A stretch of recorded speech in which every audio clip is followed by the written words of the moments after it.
Posted by you/you pugoat me. Background, I'm 32, she's 34, we're Catholic, and she has 3 kids from a previous marriage.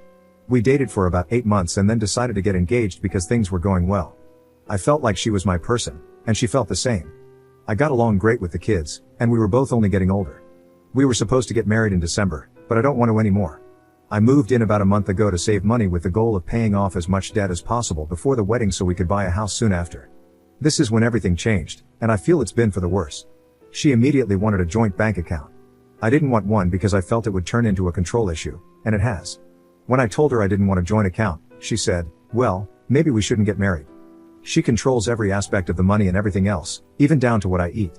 I have to ask to spend $4 on medicine when I'm fighting a sinus infection, and we aren't hurting for money.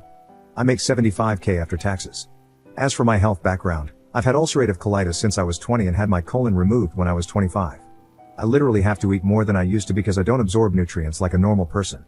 She gets mad at how much I eat, so I have to sneak food at work. I've tried to explain this to her, and so has her mom, but she still doesn't get it. She tells me I have to work at least 70 hours a week Monday to Friday, and as much as I can on Saturdays when we don't have the kids, so we have extra money. I don't spend money on anything.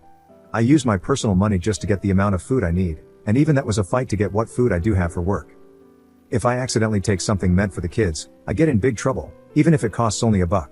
Or if I don't take leftovers to work, trying to leave them for others so I'm not being greedy, I get blamed for wasting food, even though she didn't tell me to take it.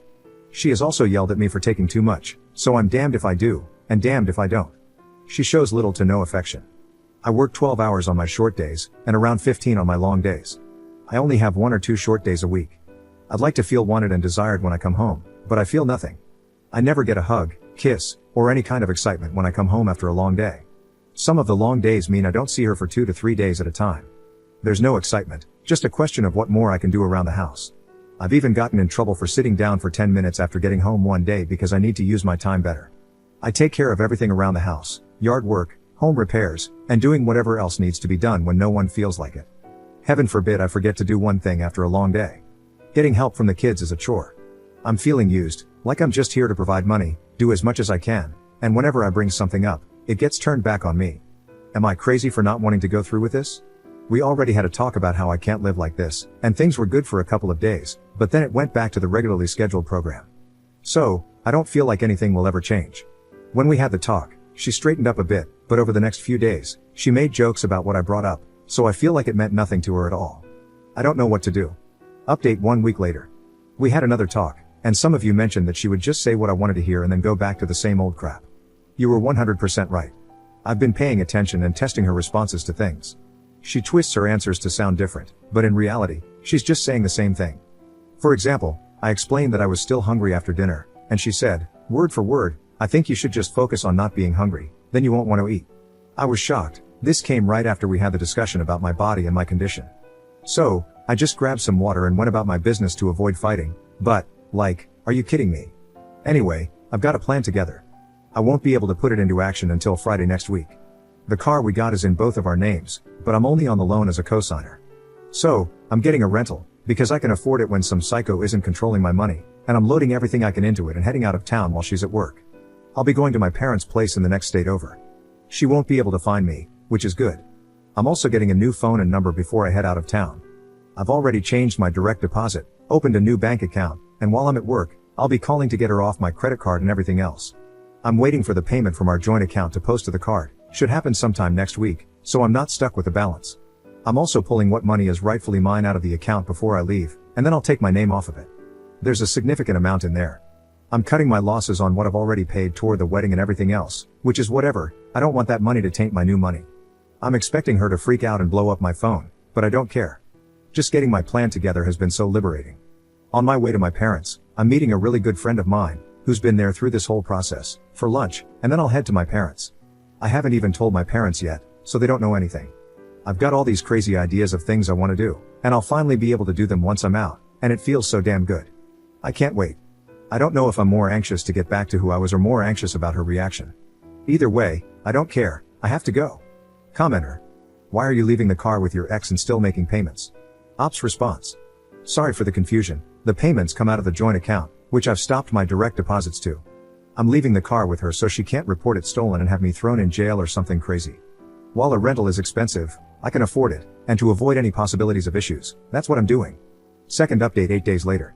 A few of you asked for updates, so here goes, all good news.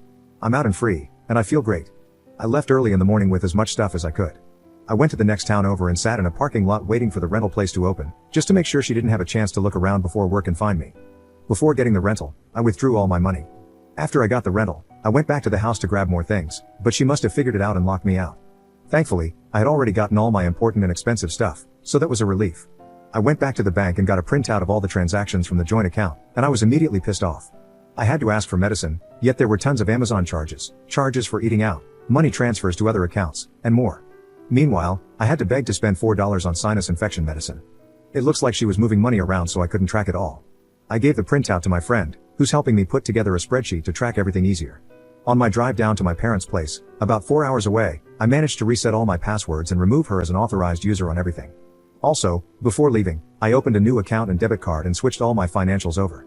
After meeting with my parents, I went to visit an old friend, someone I've known for over 10 years but hadn't seen in 2. Her mom cooked me an incredible meal, seriously fit for a king. Later, we went axe throwing and had a great time. I ended up spending the night there, and in the morning, her mom made me another amazing breakfast. Her family is so kind, and they treat me like a son, so they were happy to have me.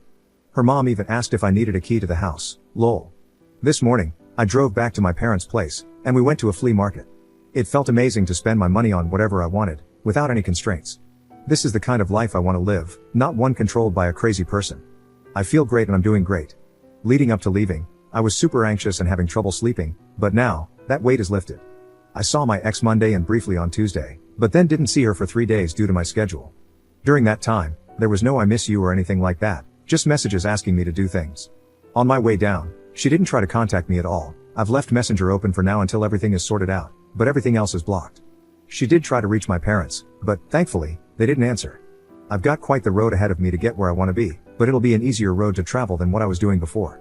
I've already contacted a flight school and will be enrolling to get my private pilot's license in the next few months. I can't wait.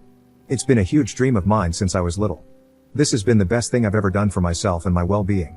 I'm really looking forward to seeing where things go and what I can achieve from here. Thank you all again for the sound advice. The only thing left to sort out is the vehicle we bought, but I ran out of time. I've got a meeting with a lawyer next week to get that taken care of. Much love to you all. Third update 1 month later. I haven't signed on since my last update, but we traded in the car we had together, and I got myself something new, completely free of her name. She had 2 friends show up at the dealership, a male and a female, which made me laugh because I showed up with no one. I finally got all my stuff too, though she waited until the last possible day, of course.